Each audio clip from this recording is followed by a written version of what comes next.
Question number 6, the Honourable Shane Jones. Thank you, Mr. Speaker. To the Minister of Māori Affairs, does he stand by his statement? It's definitely a sort of inherent sort of institutionalised racism in that you've accepted one way of doing things and not respected another cultural norm. They have no right to do that, and we will oppose that. I'll oppose that as a Minister of New Zealand's government. And does he think that opposition to the Māori seats on the Auckland City Council is an example of institutionalised racism? The Honourable Chris Finlayson. On behalf of the Minister of Māori Affairs, yes and no. The Honourable Shane Jones. Thank you, Mr. Speaker.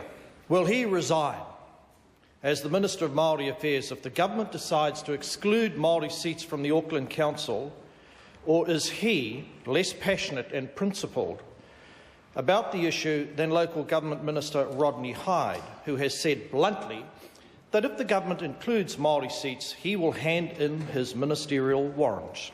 Honourable Chris On behalf of the Minister of Māori Affairs, I can comment that the Minister is a passionate and competent Minister who believes strongly in the positions that he advances, and he very much enjoys working with the national-led government on those issues.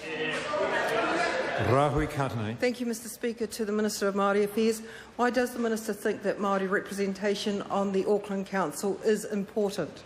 The Honourable Chris Finlayson. On behalf of the Minister of Māori Affairs, his view is that the guaranteed representation for either mana whenua or Māori is a necessary step to ensure that their voices are heard in Auckland City decision-making. It's the Minister's opinion that existing legislative provisions under the Local Electoral Act have proven to be ineffective in providing for Māori representation at the decision-making table. He also considers there is a sound treaty basis for this level of representation, which recognises the special place of mana whenua and Māori in a 21st century New Zealand.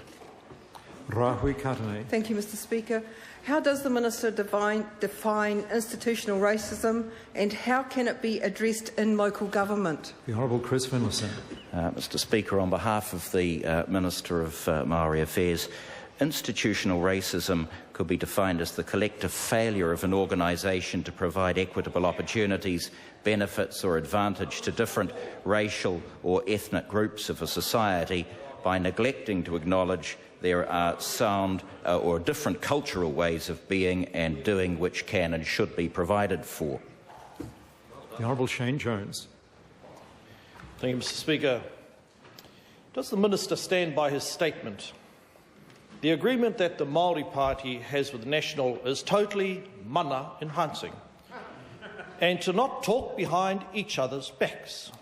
We have an open, honest policy, and all times there are no surprises. If so, can he confirm that he and his colleagues knew about the email and weren't surprised at all to find out about ACT and National's backroom decision-making process? On behalf of the Minister of Māori Affairs, I can confirm that we have a very open and honest relationship with the national-led government. For example, I have a very good and open and constructive relationship with the Minister in charge of treaty negotiations, who's trying to make up for the shocking performance of the previous government, and we enjoy working together. Honourable Shane Jones. Mr. Speaker, why is the retention of his own Māori seat a significant enough issue to be a bottom line in their confidence and supply agreement with National, but ensuring Māori representation in our communities is not? The Honourable Chris Finlayson. On behalf of the Minister of Māori Affairs, the question is a nonsense. The Minister of Māori Affairs has fought and continues to fight very strongly on issues of Māori representation, and in no way can his passionate stand on those principles derogate from his equally strong position about the importance of his own seat. Point of order, the Honourable Shane Jones. Mr. Speaker, I seek your input. You've maintained high levels of standards. It really is both unnecessary and deprecating for him to try and characterise this question, which is very serious to the Māori community, as being either foolish or stupid, and I invite you to correct him. I appreciate the point the honourable member has actually raised, and I would ask ministers not to commence answers to questions with any kind of attack or put down. And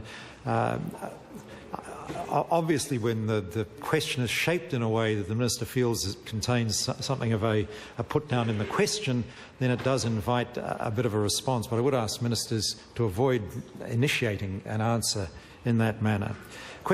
Supplementary question, Honourable Annette King. Does he think the following statement that Māori seats on councils are a foolish preference pushed by a few white Liberal people on the council who feel guilt represent institutionalised racism? The Honourable Chris Finlayson. On behalf of the Minister of Māori Affairs, many statements have been made both for and against the position of Māori representation on the Auckland City Council.